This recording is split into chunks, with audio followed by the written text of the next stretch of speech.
सबको जय मसीह की।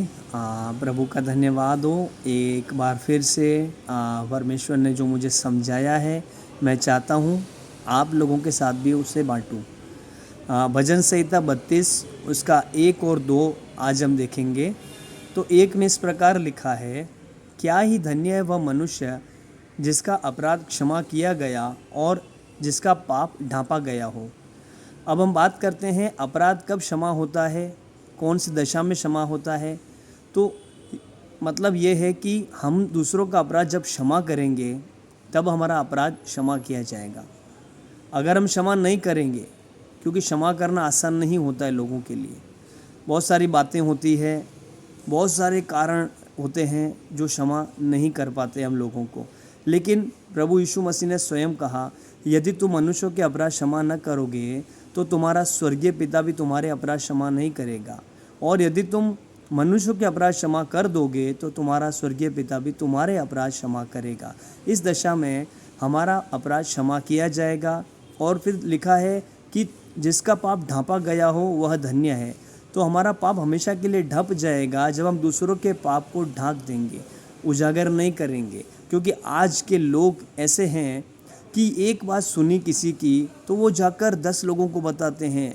रिश्तेदारों में भी ऐसा होता है, परिवारों में भी ऐसा होता है। इसकी बात उधर, उधर की बात उधर, और एक पर्सन की बात, एक जन की बात लेकर 10 लोगों के पास पहुंच जाते हैं, और बहुत सारे लोगों के पास पहुंचाते हैं, और फिर उसका मजाक उड़ाया जाता है। तो ये अच्छी बात नहीं है। परमेश्वर नहीं चाहता है, हमारा प्रभु नहीं चाहता है कि हम किसी दूसरे के अपराध को इधर उधर फैलाएं, परंतु उसके पाप को हम ढांप दें। अगर वो गलत भी कर रहा है तो उसे समझाएं, उसे चेतावनी दें, वचन के द्वारा समझाएं, उसके लिए प्रार्थना करें, परंतु उसकी बात इधर उधर ना करें। क्योंकि हम विश्वास योग्य लोग हैं।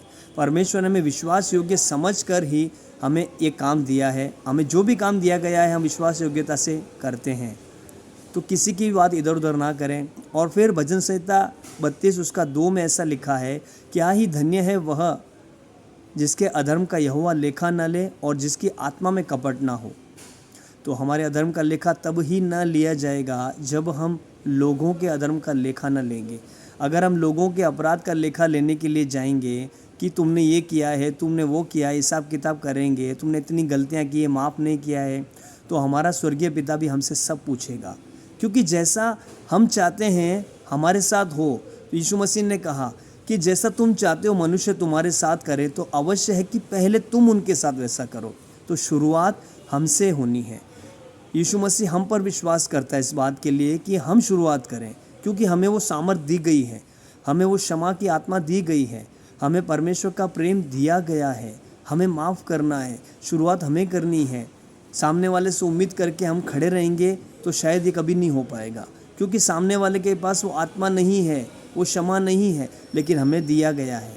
अगर हम क्षमा करेंगे तो सामने वाले को खुशी होगी। और एक बार नहीं, अगर 10 बार भी सामने वाला गलती करता है तो हम क्षमा करें, क्योंकि ऐसा ही करने से परमेश्वर के काम को, उसकी धार्मिकता को हम पूरा करेंगे, और परमेश्वर का प्रेम और अनुग्रह हमारे द्वारा उस भाई या बहन तक भी पहुंचेगा, जिसके द्वारा वो उद्धार पाएंगे।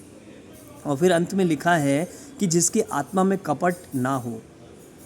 अगर हमारी आत्मा में कपट है किसी के लिए, किसी भी बात के लिए, किसी जन के लिए, किसी चीज़ के लिए, तो वो खराब है। क्योंकि हमारे अंदर पवित्र आत्मा है और हम अपनी आत्मा में कपट नहीं रख सकते। अगर हम हमारे अंदर कपट रखते हैं किसी के लिए भी या किसी चीज़ के लिए भी, तो ये बहुत गलत है और परमेश्वर को ये बिल्कुल भी पसंद नहीं है। तो मैं कहना यही चाहता हूँ कि हम लोग ध्यान रखें कि हम किसी भी रीति से पाप से बचें और उसमें पड़ने न पाएँ, क्योंकि पाप बहुत बेकार चीज़ है, बहुत भयानक है। इसी के कारण हमारा प्रभु यीशु मसीह भी मरा। तो ये पाप को हम छोड़ें और धार्मिकता की बाट जो है, और हम दूसरों को माफ़ करें और आगे बढ़ें, क्योंकि आप क्षमा करेंगे तो आपका भी क्षमा किया जाएगा। धन्यवाद प्रभु यीशु मसीह के नाम में। आप सबको प्रभु आशीष दे।